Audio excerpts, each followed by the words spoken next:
AI का दौर है, आईटी का दौर है, लोगों के पास टूल्स ऑफ इंफॉर्मेशन बहुत ज़्यादा है। तो जैसे फैट कैविटी के नाम से कुछ लोगों की हम देखते हैं कि उसके ऊपर फैट कैविटी से मोटापा कम किया जा रहा है। कुछ में ये आता है कि इंजेक्टेबल ट्रीटमेंट है, कुछ में ये है कि ड्रिप्स के ज़रिए मोटापा ख़त्म किया। इसमें रियलिटी कितनी है अगर हम बेस्ड ऑन साइंस गुफ्तगू करें? यानी अब हम वहाँ पहुँच गए कि हमने मोटापे को ट्रीट कैसे करना है। सर, अगर आप बगैर किसी दवा के, बगैर किसी सर्जरी के ट्रीट करना चाहते हैं तो मेरा वही मंत्र है जो मैंने 20वीं दफ़ा आपने मेरे लेक्चर में सुना जी होगा बिल्कुल ऐसे।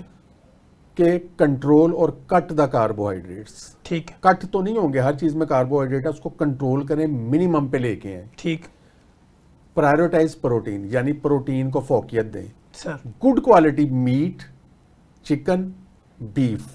ठीक। बीफ हम पता नहीं क्यों नहीं खाते। बीफ का हालांकि लोग ये कहते हैं कि शायद ये और मोटापा करता है। हाँ जी, नहीं ऐसा कुछ नहीं है। ठीक है। कोई कुछ ऐसा नहीं है। ठीक है। This is the best source of protein and fat. दुनिया में अल्लाह मियाँ ने जितनी चीजें बनाई हैं, सर, प्रोटीन हमेशा फैट के साथ आती है। गोश्त आप देख लें, ठीक। प्रोटीन और फैट का कॉम्बिनेशन। ठीक। अंडा देख लें, फैट प्रोटीन का। और फैट हाँ, का। जी। दूध के अंदर फैट और प्रोटीन, लेकिन उसमें साथ थोड़ा कार्बोहाइड्रेट भी लैक्टोज की शक्ल में सर, मौजूद है। सर। लेकिन दूध में तीसरी चीज खुदा पाक ने, उसमें बहुत बड़ी हिकमत है, क्योंकि बच्चे ने जब दूध पीना होता है उसको क्विक ग्रोथ की जरूरत होती है। सर। लेकिन जब आप प्रोटीन, फैट, ये परफेक्ट महलूल है प्रोटीन्स, फैट्स सर। और कार्बोहाइड्रेट्स का। वो बच्चे की ग्रोथ की हद तक तो ठीक है, 2 साल की उम्र तक। सर। अल्लाह पाक ने 2 साल की उम्र तक बच्चे को दूध पिलाने का हुक्म दिया है। उसके बाद मैं पूरी जिम्मेदारी से ये बात कह रहा हूँ, आपके जिस्म को दूध की जरूरत नहीं है। ठीक है। आप वो तमाम कैल्शियम न्यूट्रिएंट्स सब्जियों से, फलों से मुनासिब मिकदार से और गोश्त से। हमने ग्रीन लीफी वेजिटेबल्स छोड़ दी हैं सर, उसमें सबसे ज्यादा कैल्शियम मौजूद है। ठीक है। और दूसरे मैं एक और पैगाम दे के जा रहा हूँ, सर, वो खवातीन और वो मर्द और वो बच्चे जो ये समझते हैं कि दूध पीने से कैल्शियम ज्यादा मिलेगी और हमारी हड्डियां ग्रो करेंगी, आप यकीन करें मेडिकल साइंस ने अब ये बताया है कि ये बिल्कुल इसके उल्ट है। ठीक। दूध पीने से ज्यादा, दूध पर रिलाई करने से फॉर कैल्शियम सर, आपकी हड्डियां कमजोर तो हो सकती हैं, ताकतवर नहीं हो सकता। ताकतवर नहीं हो सकती। ठीक है। यानी आप ये कह रहे हैं कि बच्चे को 2 साल तक दूध पिला दिया, उसके बाद सॉलिड डाइट्स के सॉलिड डाइट्स, और उसके अलावा अल्लाह मियां ने जितनी चीजें बनाई हैं वो खिलाएं, उसमें सारी चीजें मौजूद हैं। ठीक। कैल्शियम दूध से कहीं ज्यादा ग्रीन लीफी वेजिटेबल्स के अंदर मौजूद है। ठीक। ये तो सर हमने एक तरीके पे कर लिया ट्रीट, जी अब हो हम गया। दूसरे पे अब आ आ गए, जाते हैं इंजेक्टेबल दूसरे पे, पे। फैट हाँ कैविटी जी। और बाकी। फैट कैविटेशन एक रिलेटिवली नया प्रोसीजर है जिसमें अल्ट्रासोनिक रेज के साथ फैट सेल्स को तोड़ा जाता है। सर, ये समझ लें कि किसी जमाने में एक लाइपोसक्शन होती थी। जी बिल्कुल ऐसे। लाइपोसक्शन से लोगों ने लाखों रुपया बटोरा लोगों से। ऐसे ही। लाइपोसक्शन क्या करती थी, वो आपकी जो सबकुटेनियस फैट जो जिल्द के नीचे है, सर, उसमें से वो उसको सक करके, और ये मैं आपको बता दूं कि वो फैट जो है वो इंसान के लिए बेनिफिशियल है। वो देखने में तो बुरी लगती है, सर, ठीक है, लेकिन वो फैट मेटाबॉलिकली इनर्ट है, यानी रेस्क्यू का काम कर वो रेस्क्यू का काम करती है। आप जो कुछ खाते हैं उसको ठिकाने लगाने के लिए समझ ले अल्लाह मियां ने वो शील्ड दी हुई है। सर। फैट वो खतरनाक है जो पेट के अंदर है, जो पेट के बाहर है, पेट से बाहर मुराद है, जो सिर्फ जिल्द के नीचे है, वो आपको प्रोटेक्ट करती है। यानी अंदर वाली आप वो कह रहे हैं जो ऑर्गन के ऑर्गन्स के इर्द गिर्द, जिसे हम विसरल फैट कहते हैं। और उससे भी ज्यादा खतरनाक जो है वो आपके लिवर की फैट है। ठीक है। जो स्किन के नीचे है वो तो बेनिफिशियल है, ठीक है, क्योंकि सारी फैट अगर उसमें ठिकाने लगती जाएगी तो आपके लिवर की और अंदर फैट जमा करने की नौबत नहीं आएगी। बिल्कुल ऐसे। हमने लाइपोसक्शन करके अच्छी फैट निकाल दी। ठीक है। अच्छा, अब जब ये दुनिया को साइंस पता चली, लाइपोसक्शन खत्म हो गई, अब एक ये रिलेटिवली न्यू प्रोसीजर्स है। अभी हमें इसमें देखना पड़ेगा, अगर तो ये अल्ट्रासोनिक साउंड वेव्स के साथ सर आप उसको सिर्फ तोड़ रहे हैं, फैट ब्लॉक को तोड़ रहे हैं बस। उसी फैट को तोड़ रहे हैं जो कि सबकुटेनियस है, तो इसका हाल भी वही होगा जो कि लाइपोसक्शन का हुआ था। अभी हमारा चूंकि इसके साथ ज्यादा तजर्बा नहीं है।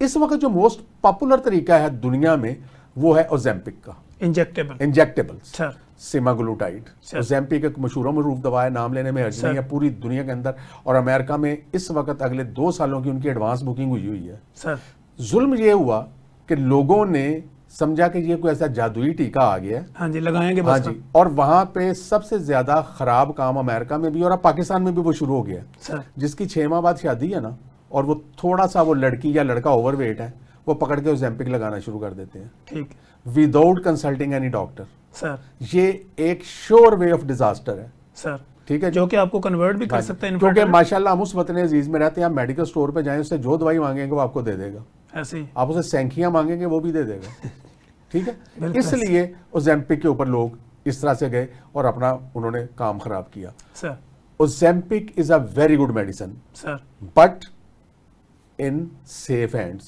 सर ठीक है जी, आप क्लैशनकोफ एक ट्रेंड फौजी को दे दें तो वो आपके मुल्क की हिफाजत करेगा, सर वो आप दहशतगर्द के हवाले कर दें तो आपकी नस्लें बर्बाद कर देगा। ऐसे ही तो इसको आप एक हथियार के तौर पे यूज करें, लेकिन ये हथियार ट्रेन आदमी के हाथ में होना चाहिए बिल्कुल और वो ऐसे उसको पता है कि कैसे शुरू करनी है और कैसे खत्म करनी कि है। आपके वेट और हाँ हाइट जी, के अकॉर्डिंग ये कोई जादुई दवा नहीं है, everything comes with the side effects. इसके बिल्कुल। भी साइड इफेक्ट्स हैं और वो साइड इफेक्ट्स डॉक्टर को पता है, उसको पता है कि मैंने अपने किस पेशेंट के अंदर डोज कितनी रखनी है, कहां तक जानना है और फिर मैंने इसको खत्म कैसे करना है। मैं ओजेम्पिक के खिलाफ नहीं हूं, लेकिन मैं ओजेम्पिक सारी जिंदगी लेने के खिलाफ हूं, जो कि कंपनियां क्लेम कर रही हैं कि जी आप ओजेम्पिक जब लेना शुरू करें तो इसको छोड़ें नहीं कभी भी। ठीक है, सीमाग्लूटाइड सारी उम्र के लिए है, सारी उम्र के जब लिए छोड़ेंगे रिवर्स होने के चांस है जी। जब आप इसको छोड़ेंगे आपकी सारी फैट वापस आएगी सर। लेकिन एक दूसरी बात यह है कि उसके साथ जो मसल लॉस हुआ है वो वापस नहीं आएगा। ठीक, इस चीज को डॉक्टरों को मद्देनजर रखना चाहिए और लोएस्ट पॉसिबल डोज पे for a very brief period of time ये आप यूज कर सकते हैं, इसमें कतन कोई हर्ज नहीं है। और उसके बाद वो लाइफस्टाइल जिसका मैंने शुरू में जिक्र किया है उसके ऊपर चले जाएं और ओजेम्पिक के साथ भी उस लाइफस्टाइल को आप कंबाइन करेंगे तो ओजेम्पिक काम करेगी, वरना आप ये कहेंगे ओजेम्पिक भी फेल है, हालांकि ओजेम्पिक फेल नहीं है, आपका लाइफस्टाइल जो है वो खराब है। ठीक हो गया। अच्छा सर, जैसे हम वॉक, रनिंग और जिम की बात करते हैं, ऐसे लोग जो घंटों वर्जिश करते हैं, वॉक भी करते हैं, हार्ड वर्क करते हैं, लेकिन उसके बावजूद उनका वजन कम नहीं होता, तो इसकी रीज़न क्या होती है? तो उसकी रीज़न सबसे बड़ी ये है, ये भी एक पैगाम है कि जो आपकी एक्सरसाइज है उसके इतने बेनिफिट्स हैं सर कि मैं अगर काउंट करने के लिए जाऊं तो हमें 2 प्रोग्राम चाहिए। ठीक, लेकिन उन बेनिफिट्स में वेट लॉस नामी वह बेनिफिट नहीं है। ठीक, कभी आप दौड़ें लगा के, एक्सरसाइज करके वेट लॉस का तवक्को ना करें, ठीक, क्योंकि आप उतनी दौड़ लगा ही नहीं सकते जो कि वेट लॉस के लिए चाहिए। सर मसलन 60 ग्राम कार्बोहाइड्रेट को ठिकाने लगाने के लिए 1 घंटे की रनिंग जरूरी है। ठीक है, 1 घंटा आपने कंटिन्यूस रन करना है सिर्फ 60 ग्राम के लिए। ठीक, हमारी एवरेज कंजम्पशन इस वक्त 300-400 ग्राम है। 400 ग्राम ऐसे, ठीक है जी, तो आप कितने घंटे की दौड़ लगाएंगे इसके लिए? बिल्कुल तो ऐसे ही एक इंग्लिश का बड़ा अच्छी एक लाइन है, उसको मैं तर्जमा भी कर दूंगा सर। कि you can't out run a bad diet. इसका मतलब ये है कि आप एक बुरी खुराक के असरात को दौड़ के खत्म नहीं कर सकते सर। इसलिए आपको मोटापा खत्म करना है तो फिर आपको उसी मंत्र पे जाना होगा जो मैंने शुरू में बताया है सर। वेट आपका रिड्यूस कभी नहीं होगा।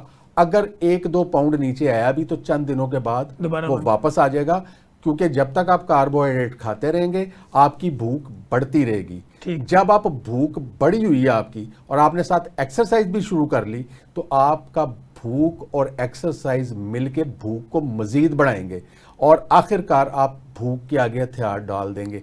Hunger always wins. आपकी भूख, आप कहेंगे यार क्या मुसीबत है, मुझे दौड़े भी लगाई जा रहा हूं। क्योंकि अगर आपने मिसाल के तौर पे आज रात को किसी अच्छे होटल के अंदर बुफेट करना हो सर, तो उसके 2 तरीके हैं जो मैं अक्सर लेक्चर्स में भी पूछता हूं। तो लोग कहते हैं जी, मैंने कहा यार आज आपने रात को एक बड़ा अच्छा बुफेट खाना है, बड़ा महंगे वाला, तो आप उसमें भूखे पेट जाएंगे तो तभी तो आप इंसाफ कर सकेंगे। तो वो 2 कौन से तरीके हैं? लोग कहते हैं जी हम उस दिन सुबह नाश्ता कर लेंगे और रात तक कुछ नहीं खाएंगे, ठीक, भूख हो गई। और कुछ ने ये साथ कहा कि उसके अंदर हम जो है ना जी जाने से पहले 1-2 घंटे दौड़ लगा लेंगे, वॉक कर लेंगे और ताकि हम वहां पे भूखे पेट जाएं। सर, तो आपने खुद ही जवाब दे दिया कि जब आप भूखे रहेंगे और दौड़ लगाएंगे तो आप हंग्री हो जाएंगे। ठीक है। और जब आप हंग्री हो जाएंगे तो फिर कुछ दिनों के बाद, 10 दिन बाद, 15 महीने बाद आप कहेंगे यार क्या मुसीबत है, ये पड़ा हुआ है जिम, ये पड़ा हुआ है। भूख आपको किसी सूरत जीतने नहीं देगी। अपने जिस्म को कभी भी भूख के साथ कांस्टेंट वार में मत डालिए, क्योंकि उसमें आपकी शिकस्त हो जानी है। भूख कम करना चाहते हैं, कम खाना चाहते हैं, कार्बोहाइड्रेट को मिनिमाइज कर दें। जब भूख लगे आप गुड क्वालिटी प्रोटीन्स लें, फैट्स लें, आप योगर्ट का इस्तेमाल कर लें, आप पनीर का इस्तेमाल कर लें, चिकन ले लें, दालें ले लें, सब्जियां ले लें, ढेर सारी सैलड खा लें, बीन्स ले लें, चने ले लें, नट्स एंड सीड्स ले लें, बेतहाशा तरीके हैं। और कैलोरी काउंटिंग से खुदा के लिए बाहर आ जाएं, भूखे मत रहिए। सिर्फ कार्बोहाइड्रेट मिनिमाइज करने से आपकी भूख और क्रेविंग्स खत्म हो जाती है।